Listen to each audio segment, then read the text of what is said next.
Hai kawan gizi, selamat datang di BGN Talks. Kali ini kamu ditemani sama saya, Brigita Verlina. Hari ini saya pengen mulai dari sebuah cerita yang sebenarnya sepertinya komedi, tapi waktu kejadian itu cukup bikin geleng-geleng kepala dan bikin kita ribut-ribut kecil. Ini kejadian ketika di tahun pertama pernikahan saya dengan suami saya. Waktu itu sekitar jam 5 sore saya tanya sama dia, "Sayang, kamu pulang jam berapa?" Terus dia bilang, "Jam 7 malam." Asumsi saya, oh jam 7 malam baru pulang nih. Asik, baru jam 5 saya bisa olahraga dulu, saya bisa pergi ke supermarket dulu. Pokoknya kayak masih punya waktu cukup banyak sebelum dia pulang. Tahu-taunya begitu jam 7 malam, dia telepon. "Sayang, kamu di mana?" Katanya mau siapin makanan. Ini saya udah pulang nih sampai rumah. Disitulah saya tahu ternyata terjadi yang namanya salah paham. Saya pikir jam 7 malam dia baru jalan dari kantor. Ternyata jam 7 malam dia tuh udah sampai rumah. Ya ampun, di situ kita lumayan cekcok dikit. Padahal percakapannya sangat jelas terjadi di chat kita di WhatsApp. Tapi masih bisa terjadi yang namanya salah paham. Nah, ini bukan cuma terjadi di dunia rumah tangga sebenarnya, tapi juga bisa di program kesehatan. Ada program yang bagus, yang menarik, kalau tujuannya tidak dipahami oleh masyarakat, ya nggak salah kalau masyarakat pada akhirnya cuek ataupun apatis. Karena mungkin merasa, kayaknya program ini bukan buat saya deh. Nah, untuk itulah hari ini saya sudah bersama dengan narasumber yang sangat inspiratif. Ada Bapak Surya. Halo Pak, gimana Halo, kabarnya nih Pak? selamat siang. Pernah nggak ngalamin kejadian seperti yang saya alami tadi?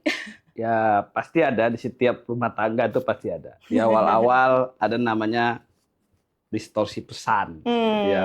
Apa yang Hmm, disampaikan oleh suami atau istri kadang beda tangkapan mm-mm, penerima pesan. betul Ya, sekali. itu hal yang biasa sih itu.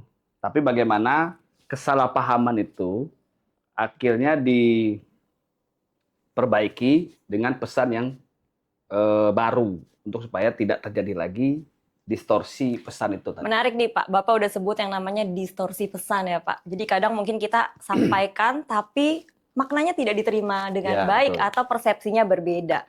Jadi kalau dari Bapak sendiri sebenarnya seberapa penting komunikasi itu dalam program gizi ini Pak? Baik, kalau dikaitin dengan program gizi, tapi sebelumnya saya terima kasih telah diundang di Badan Gizi Nasional. Saya sangat apresiasi bahwa memang program ini program yang paling baik ya, karena berkaitan dengan gizi, bukan hanya tentang makanan, Hmm? tentang bagaimana fisik, tetapi ini tentang kebutuhan masyarakat. Anak-anak bangsa yang harus ditingkatkan, Betul. mulai dari makanan bergizinya. Nah, ini kita harus apresiasi, gitu. Nah, tentunya kita sebagai masyarakat ya apa yang diprogramkan baik dari pemerintah itu harus kita sambut dengan baik juga sebagai penerima program tersebut, gitu. Oke, jadi seberapa penting Pak komunikasi yang baik itu dalam program ini? Karena seperti yang tadi kita sampaikan, bisa terjadi yang namanya ketika kita mengemukakan program tersebut, tapi ada distorsinya nih Pak Ya, gitu. Jadi orang tidak begitu merasa bahwa kayaknya programnya bukan buat saya deh. Kurang kurang cocok deh nih kalau buat saya. Seperti apa Pak? ya, sangat penting ya komunikasi itu, apalagi antara komunikasi pemerintah dengan masyarakat ya. Karena kita tahu pemerintah kan punya media Hmm? ya, bahwa program itu harus tersampaikan. Nah, seberapa penting? Sangat penting. Hmm. Karena ya saya bilang tadi, pesan komunikasi itu kan kekuatannya di pesan. Nah, pesannya ini adalah pesan pemerintah, program-program yang sudah dicanangkan harus tersampaikan kepada masyarakat, pada publik. Nah, penting sekali jangan sampai program ini yang bilang saya tadi salah artikan oleh masyarakat. Itu tadi. Jadi bagaimana pengelolaannya, bagaimana cara penyampaiannya sehingga program terutama program gizi ya itu bisa dinikmati oleh seluruh kalangan masyarakat, gitu. Terutama anak-anak sekarang ya. Gitu. Kalau dari sudut pandang Bapak nih, apa sih sebenarnya hal yang menjadi tantangan atau hal yang bisa dibilang kesulitannya sehingga masyarakat tuh kurang mau untuk terlibat dalam program ini, Pak? Nah, ini yang jadi PR ya, Hmm. karena banyak berita, ini sedikit catatan, berita mengatakan terkait dengan gizi ya, ada namanya program makan gizi gratis kan. Ya ini kita Tapi tidak boleh kita juga mengeneralisir. Ini ada oknum nakal Hmm. yang program ini diterima, tetapi tidak dijalankan sesuai dengan aturan yang berlaku. Hmm. Mereka bermain di dalam hal ini. Akhirnya SOP tidak dijalankan dengan baik, arah tidak dijalankan dengan baik, maka terjadi ya kalau kita lihat kemarin kasus anak-anak kata kabarnya keracunan. Saya pikir itu kesalahan dari pihak mitra gitu ya. Nah sehingga media, nah ini media memframing lah bahasa gitu ya, framing bahwa ini program tanda kutip bermasalah. Hmm. Nah kalau pandang saya justru ini bagaimana cara untuk menyelesaikannya, ya harus ada pengawasan. Nah, balik lagi, komunikasi pemerintah kepada mitra itu bagaimana supaya aturan SOP yang dilakukan itu harus sesuai gitu loh. Sehingga kepercayaan publik itu bisa melekat dan program ini berjalan. Karena komunikasi penting itu adalah kepercayaan. Trust gitu ya. Bagaimana pesan itu diterima oleh komunikan. Nah, pesan ini diterima oleh komunikan dan dia percaya bahwa pesan ini pesan baik. Saya yakin bahwa PGN dalam program makan gizi gratis ini program yang sangat luar biasa dan saya yakin ini dipercaya oleh publik. Dari beberapa data juga kan banyak kebermanfaatannya. Ya. Gitu. Saya sudah lihat data bahwa hampir 3 juta kalau nggak salah ya kebermanfaatan ini. Ya memang target presiden belum tercapai, makanya peran kita ini semua, masyarakat, untuk kebermanfaatan ini penting loh. Karena banyak juga media, kita lihat di media sosial, bahwa MBG ini memang ditunggu oleh anak-anak sampai girang gitu ya bahasanya ya, sampai datang dengan cerianya. Nah, syukurnya juga pengelola atau mitra itu mendatangkan MBG-nya juga dengan keceriaan, disambut baik oleh anak-anak. Nah, harus seperti itu. Dan mudah-mudahan sih kita optimis ini kebermanfaatannya makin terus sampai selesai gitu programnya. Nah, disitulah kunci komunikasi itu. Nah, komunikasi politik itu kan kebijakan yang penting. Maka kebijakan itu turun ke masyarakat, dalam hal ini publik, komunikannya, bisa diterima dengan baik. Dan dipercaya bahwa ini programnya baik. Saya sendiri sudah menyaksikan loh Pak, anak-anak tuh ternyata ceria banget ya. Waktu mereka melihat ada makanan bergizi gratis datang, mereka ternyata semangat banget. Dan juga itu menunjang performa mereka ketika belajar ternyata nih Pak. Kebetulan kemarin saya lihat langsung di Lombok. Mungkin kalau kita di kota rasanya mau beli es kopi, mau beli makanan ya Pak. Gampang ya, tinggal scroll aja sekarang ya. Bahkan saat ini juga mungkin saya scroll bisa langsung datang nih makanannya.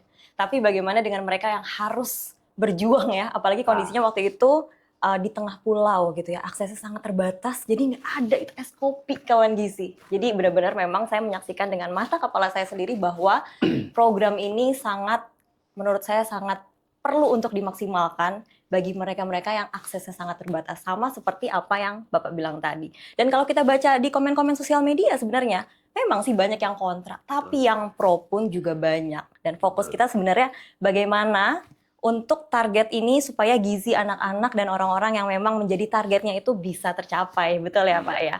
Memang sih kemarin mungkin ada kelalaian dari mitra. Tapi ini bagaimana peran dari pemerintah juga nih ya Pak ya untuk bisa memaksimalkannya. Nah ini bagaimana Pak untuk pengawasannya di lapangan kalau menurut Bapak? Nah, kalau terkait pengawasan, nah ini pentingnya penguatan mitra ya. Kalau nggak salah saya juga ada tulis tuh di beberapa media bahwa adanya pengawasan yang ketat. Sekarang kan kalau nggak salah mitra yang ingin bergabung dia harus melalui yayasan. Nah, berarti verifikasi yayasannya juga harus jelas. Tidak sembarangan membuat SPPG. Karena yang saya juga melihat beberapa ya saya coba datangi itu ada SPPG yang bagus, berarti dia memang tidak hanya niatan untuk mohon maaf untuk mengambil lebih, maaf itu ya. Tetapi untuk bagaimana dia benar-benar untuk peningkatan gizi anak-anak tadi. Ada juga mitra yang nakal. Nah, mitra-mitra nakal inilah oknum-oknum yang memang harus diawasi dengan ketat. Dan SOP-nya kan jelas gitu ya. bahwa pembuatan SPPG juga harus steril, bersih, jauh dari tempat-tempat yang kotor Iya. gitu ya. Nah, supaya apa? Makanannya sehat, sampai ke anak-anak juga sehat, anak-anak ceria kan gitu. Tadi betul Mbak bilang, karena kebermanfaatan ini kalau kita lihat di daerah-daerah sangat bermanfaat. Iya. Anak-anak ceria menerima, menunggu malah sampai kan. Nah, ini kita lihat itu gitu loh. Tapi memang balik lagi, kadang media juga, mohon maaf ya teman-teman media. Media juga kadang-kadang membuat ini seolah-olah gimana gitu ya. Nah, padahal ada sisi lain yang baik gitu loh. Nah, inilah mungkin peran peran BGN ya melalui media sosialnya untuk ayo kita sama-sama dan peran kita sama-sama juga untuk mensukseskan ini. Yakin saya kebermanfaatannya tidak kelihatan sekarang. Ya. 10 tahun, 15 tahun yang akan datang pasti sangat kelihatan. Ya nggak mungkin dong program hari ini dicanangkan langsung kelihatan kan nggak mungkin. Ya kan kita lihat nanti 5 tahun ke depan, 10 tahun yang akan datang. Hasilnya biasanya agak lama ya Pak, jangka panjangnya ya untuk Betul. kita lihat bersama ya. Biasanya kelihatan tuh 5 tahun ke depan tuh. Sekarang kelihatan atau 3 tahun. Sekarang juga udah kelihatan kan. Beberapa daerah-daerah juga anak-anak juga. Seharusnya kelihatan banget sih kalau kita sama-sama mencerna ya. Setiap hari anak-anak ini bukan cuma anak-anak ya, mungkin ibu hamil, ibu menyusui gitu kan. Mereka setiap hari mendapatkan makanan yang bergizi. Betul. Ibaratnya proteinnya ada, kemudian karbohidratnya ada, buahnya ada kayak gitu. Kita bayangkan kalau setiap hari dikonsumsi secara rutin itu udah pasti bagus banget untuk tubuh ya, 5 sampai 10 tahun ke depan ya Pak ya. Betul. Nah ini memang nih mungkin seperti yang Bapak tadi bilang bahwa kita kalau melihat segala sesuatu yang di framing itu jangan langsung percaya ya Pak ya. Betul. Karena memang di sosial media tuh jadi bola liarnya tuh gampang banget gitu Pak ya. Itu memicu komennya itu benar-benar aduh dalam 1 detik kalau kita scroll, kita refresh itu langsung banyak banget kayak gitu ya kawan gizi ya. Nah kalau menurut Bapak Surya sendiri itu sebenarnya strategi komunikasi seperti apa yang nyampe banget ya ke kawan gizi juga dan juga ke masyarakat supaya semuanya tuh mau ikut terlibat dalam program ini Pak? Ya strateginya apa? Ya itu tadi semua mitra, masyarakat dan tentunya orang tua. Mitra ini kan bisa mitra yayasan tadi ya. Dan orang tua, tentunya sekolah.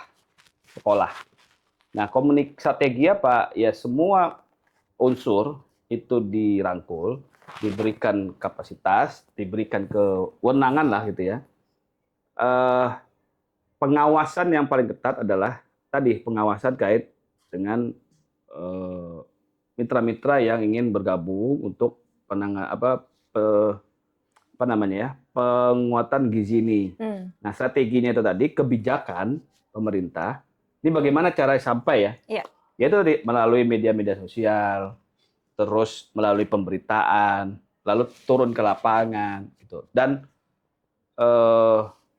mitra SPPG itu juga harus sesekali ditengokin bahasa gitu ya.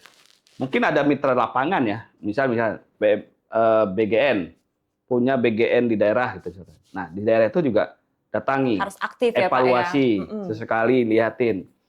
Tuh, jadi strateginya itu juga seperti itu. Terus juga ya jangan hanya juga presiden yang sesekali melihat sekolah, tapi juga kita sebagai kontrol sosial juga masyarakat juga melihat. Nah, kalau ada yang kurang ya itu tadi sampaikan dengan baik. Jangan justru malah memperkeruh. Strateginya saya pikir sih melalui media-media yang ada, terus kebijakan diperketat lagi, diperkuat lagi, dan pengawasan yang paling penting. Tapi kalau mungkin di daerah-daerah mungkin nggak sih kita itu memberikan gambaran-gambaran betapa pentingnya konsumsi protein setiap hari misalnya. Betul. Atau betapa pentingnya kalau buah itu dikonsumsi dengan benar setiap hari. Sehingga anak-anak waktu mereka mungkin nggak suka gitu ya, atau mau buang buahnya, mereka udah kegambar. Karena kan anak-anak biasanya gampang ya Pak untuk mencerna gitu. Oh, ini kalau resultnya seperti ini, hasilnya seperti ini di masa mendatang akan menunjang produktivitas saya. Kalau besar, mungkin mereka jadi lebih mau gitu Pak untuk terlibat dalam makan ini. Menurut Bapak gimana? Saya pikir itu benar. Jadi memang menu ya terutama itu ya. Ya bagaimana kesukaan anak-anak tersebut. Ya kalau misalkan hari ini ada tuh di media, saya lihat media sosial, justru anak-anak Oh, oke. merequest ke SPPG yang datang, terus merequest. Nah, bagusnya itu pihak dapur juga menseleksi. Ya kan, kita yang tahu kan teman-teman gizi yang di dapur ya. Nah, ya harapannya yaitu tadi kebermanfaatan kepada anak sesuai dengan seleranya itu tadi. Tapi hati-hati, anak-anak sekarang misalkan mecin segala macam. Kalau terlalu banyak kan juga nggak bagus kan. Gizinya tidak ada. Nah, yang penting bagaimana anak-anak itu suka, gizinya terpenuhi. Betul. Cuma satu saya apresiasi nih, eh, ada info itu ya, atau memang sudah dicanangkan atau belum? Mudah-mudahan sudah ya. Makan gizi gratis tidak hanya untuk anak-anak sekarang, tapi untuk lansia dan ibu hamil ya. Nah, mudah-mudahan itu juga terpenuhi dan semua bangsa Indonesia hidup sehat. Dan ini kan saya apresiasi ya program Pak Prabowo ya terkait dengan Asia Kita ini.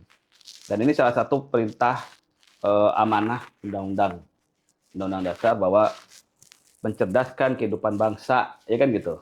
Ya melalui makan sehat dulu, makan gratis dulu, sehat ya. Ketika dia sudah sehat, nutrisi gizinya sudah terpenuhi, yakin saya dia akan cerdas ke depannya. Memang nggak kelihatan hari ini kita kasih langsung datang, nggak mungkin. Ya. Mungkin pelan-pelan, seminggu, 2 minggu, sebulan, 2 bulan, tahun, itu akan kelihatan bermanfaatnya. Ini kan demi anak bangsa, ya kan. Saya apresiasi itu. Ada satu hal lucu nih ya Pak ya, yang sebenarnya menurut saya ini bisa jadi pelajaran buat kawan gizi juga yang mendengarnya, supaya nggak langsung memframing yang negatif gitu ya. Kalau misalkan mungkin di TV kita lihat ada anak diwawancara ditanya, gimana makanannya, suka nggak? Namanya anak-anak kan biasa ceplos-ceplos ya, nggak suka gitu kan, nggak enak gitu kan. Nah itu sebenarnya saya saksikan juga waktu di Lombok, nggak enak, tapi dia tetap makan dengan lahap. Kayak gitu kan. Nah kemudian saya bilang sama dia, tapi kamu tahu nggak ikan tuh bagus loh. Bisa buat kecerdasan kamu nanti kalau udah gede. Jadi pendekatan-pendekatan seperti itu yang akhirnya mungkin masuk gitu loh. Betul. Ke anak-anak. Karena sebenarnya gini, kita aja yang orang gede kadang-kadang bisa mood nggak mood kan. Suka nggak? Suka gitu. Padahal sebenarnya kita lapar, kita suka dan makanan itu enak gitu. Nah kalau menurut Bapak perlu nggak sih pendekatan-pendekatan yang seperti itu supaya anak-anak ataupun juga orang-orang yang menjadi target dari program ini tuh bisa lebih memahami bahwa ini sebenarnya tuh bagus gitu loh untuk kedepannya. Betul. Jadi pola-pola pendekatan seperti tadi itu salah satu cara strategi juga. Bagaimana yang tadinya anak-anak gak suka dikasih pemahaman, yang tadinya anak-anak gak makan ikan, taunya cuman makan, mohon maaf, makan ciki lah segala macam itu yang banyak-banyak tidak bergizi, tapi dengan pendekatan lewat guru tentunya ya, lewat guru, berikan pemahaman kepada anak-anak. Ya saya pikir pelan-pelan persuasif, komunikasi kepada anak-anak itu, yakin pasti mereka akan menerima dan senang itu. Bukti tadi kan nggak suka, tiba-tiba habis juga, gitu kan. Jadi memang perlu pendekatan yang humanis, perlu pendekatan yang humoris, supaya anak-anak itu menunggu lagi, kapan datang lagi nih, kapan datang lagi. Ya saya bilang tadi di awal, pihak SPPG mendatangi makanannya, ada yang pakai seragam superhero, ya kan? Ada yang sambil nari gitu ya. Ya pendekatannya ya tidak hanya sekedar memberikan makanan tapi selesai pulang gitu kan. Tapi bagaimana pendekatan merangkul anak-anak dulu, terus dikomunikasikan secara harmonis dan baik kepada anak-anak. Iya, ini juga menjadi sebuah catatan penting sebenarnya untuk kawan gizi. Jadi bukannya kita telan mentah-mentah nih, oh kalau anak bilang nggak enak tuh maksudnya nggak enak gitu. Jadi bisa jadi bukan seperti itu ya. Tanggapan yang keluar dari, ya namanya juga anak-anak ya Pak ya. Tapi begitu kita sudah besar, sudah seusia saya, suka nggak dada ayam? Ya suka nggak suka. Ya itu kan salah satu tumpuan yang harus dikonsumsi supaya jadi otot, supaya bisa menunjang masa tua kita nanti gitu. Jadi mungkin edukasi-edukasi seperti itu ya yang harus terus disebarkan ke masyarakat. Tapi seberapa penting peranan kayak media misalkan Pak? Atau mungkin seperti yang sudah Bapak sebutkan tadi, guru misalkan, orang tua juga ya, itu penting banget untuk menyebarkan awareness ini soal gizi Pak. Sangat penting. Bagi saya sangat penting. Kan dalam hal ini program ini kan pemerintah hanya membuat program. Program ini kalau kita tarik ke atas kan tadi Ini perintah amanah undang-undang. Diturunkan dengan program lewat PGN, Ya. dengan Badan Gizi. Nah, bagaimana mengkomunikasikan kepada stakeholder, kepada publik, dalam hal ini mungkin yang paling dekat yaitu dengan orang tua dan guru. Nah, ini kan kalau kita tarik dengan komunikasi politik, yaitu kebijakan. Nah, komunikasi ini, kebijakannya sampai nggak? Maka komunikasi itu melalui pendekatan kepada orang tua, pendekatan kepada guru. Ayo kita sampaikan kepada anak bahwa 5 tahun ke depan, 10 tahun yang akan datang, kalian akan berpikir cerdas dengan bergizi, pemenuhan gizi. Nah, itu tadi pendekatan kepada orang tua itu sangat penting, terutama guru. Karena yang kalau di MBG kan ke sekolah kan ya. Kalau ke rumah udah ada orang tuanya. Nah, pendekatan kepada guru dan sekolah ini yang paling penting. Tentunya pihak sekolah juga, nah ini pesan ya, dikit ya.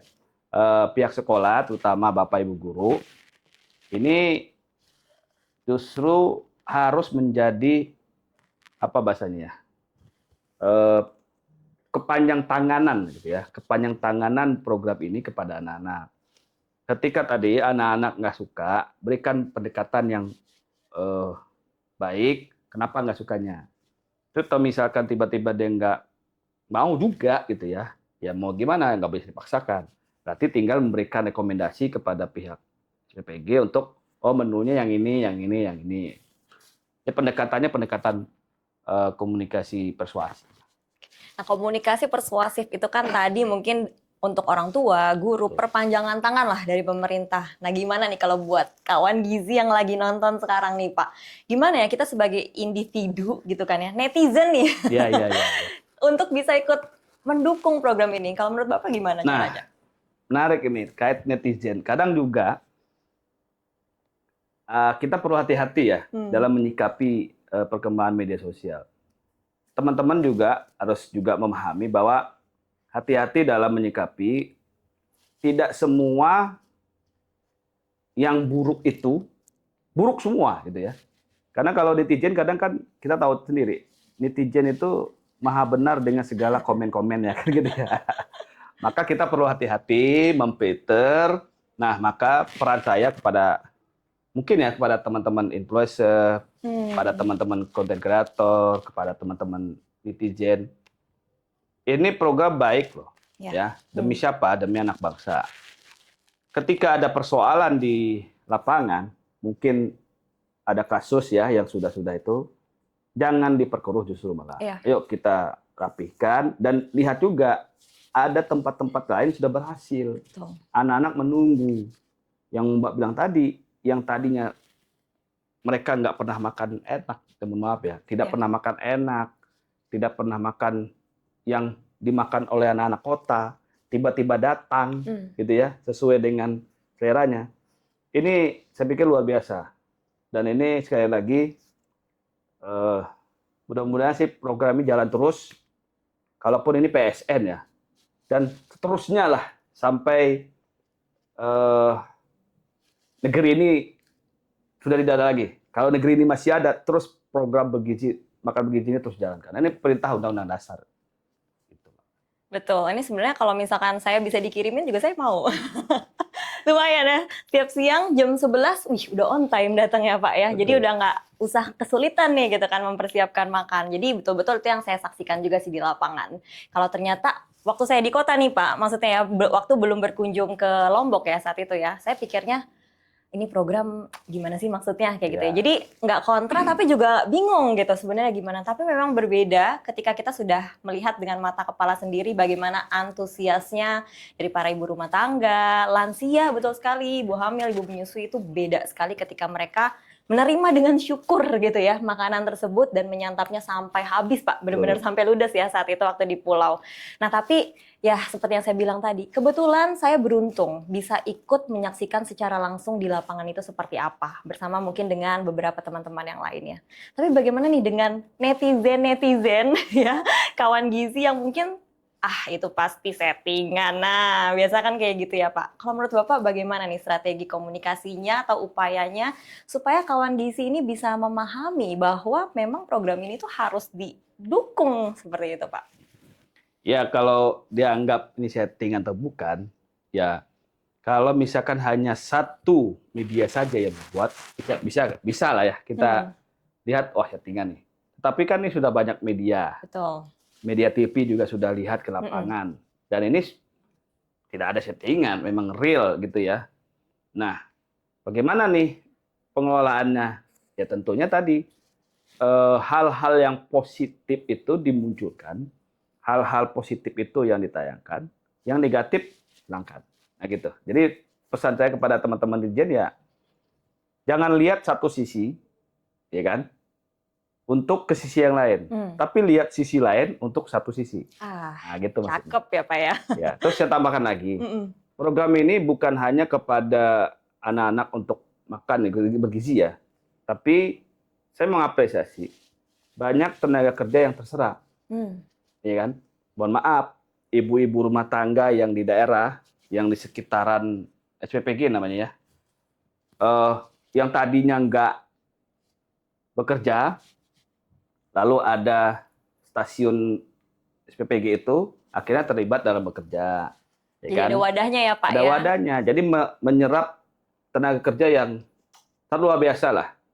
Ya, alhamdulillah kan berarti kan. Betul. Terus juga ada keterlibatan UMKM kan gitu. Maka saya pikir ini program yang baik, yang sangat harus kita dukung sih sebenarnya. Makanya peran netizen juga ya jangan terlalu banyak melihat yang negatif untuk masa depan. Lihat yang positif untuk kemajuan masa depan. Wow, luar biasa. Tapi memang mungkin ini menjadi saran penting buat kawan gizi. Gimana sih cara taunya? Gampang banget sekarang transparansi itu gampang banget sebenarnya. Ketika kita scroll di sosial media, di platform-platform sosial media ya Pak ya. Itu kita search aja keywordsnya itu tuh muncul berbagai opini. Dan sebenarnya kalau dari opini-opini tersebut pun ya, saya tetap mendukung seperti itu. Karena banyak banget yang kayak kasih foto. Terus kemudian banyak guru-guru yang memberikan testimoni, anak saya jadi ceria katanya, murid-murid saya jadi ceria dan semangat. Hari ini menu saya, nah yang kayak gitu-gitu itu kita bisa lihat ya betapa transparansi itu sangat mudah didapatkan saat ini kawan gizi. Jadi ini juga jadi saran ya buat kawan gizi yang saat ini mungkin nonton kita berdua ini ya Pak ya. Oke kalau gitu, Pak mungkin ya kalau dari Pak Surya sendiri saya pengen tanya ini, apa saran atau rekomendasi untuk meningkatkan komunikasi politik gizi ke depannya? Seperti yang saya bilang tadi ya, mungkin kita kebetulan sama-sama paham ya Pak ya, kita tahu backstory-nya, kita tahu manfaatnya, tapi menurut Bapak bagaimana untuk gizi ini? Ya untuk saran ke depan sih harus ada kolaborasi ya. Jadi program ini bukan hanya program pemerintah saja, tapi juga program kita bersama. Harus ada kolaborasi antara masyarakat, pelaku usaha, dan guru, sekolah terutama. Supaya program ini berjalan dengan baik, maka saran saya sebenarnya kolaborasi. Supaya komunikasi antara pemerintah dengan stakeholder di masyarakat itu tidak putus, gitu loh. Maka ketika ada yang bermasalah, segera ditangani dan dievaluasi. Nah tentunya pengawasan ketat. Maka saya bilang tadi, harus ada kolaborasi supaya komunikasi ini berjalan dengan baik, komunikasi program ya terutama ya. Itu. Oke, Pak, mungkin bisa dilihat ke kawan gizi saat ini yang sedang menonton kita ya. Mungkin apa nih pesan yang Bapak mau sampaikan ke kawan gizi supaya semakin aware dan support produk ini, Pak? Ya, pesan saya, program gizi ini sekali lagi bukan pemenuhan makanan ya, tapi bagaimana pemenuhan kapasitas SDM, sumber daya manusia, yang tidak dilihat hari ini, tapi bisa kelihatan di masa yang akan datang. Karena ini ada perintah Undang-Undang Dasar mencerdaskan kehidupan bangsa. Nah, program pertama adalah tentang kesehatan, yaitu makan bergizi. Maka saya berpesan sih sebenarnya, ayo kita sama-sama dukung program ini dan kita berikan antusias yang luar biasa. Mudah-mudahan ini program terus berjalan dan bisa kebermanfaatannya bertambah. Tadi apresiasi bukan hanya kepada anak-anak, tapi juga ada nanti lansia dan ibu hamil. Mungkin itu. Oke, Pak Surya, saya mau ucapin terima kasih banyak Terima nih ya, kasih. insight-nya luar biasa sekali, menginspirasi, dan juga ini semoga menjadi satu sisi yang sangat inspiring untuk kawan gizi yang lagi nonton, untuk segala sesuatu yang kita lihat di sosial media itu kita bisa memfilter dengan baik ya, dan komunikasi yang disampaikan bisa kita cerna dulu ya Pak ya. Jadi Betul. kalau ada satu statement, dicerna dulu, kira-kira seperti apa ya. Untuk itu, saya Brigita Verlina pamit, terima kasih, sampai jumpa.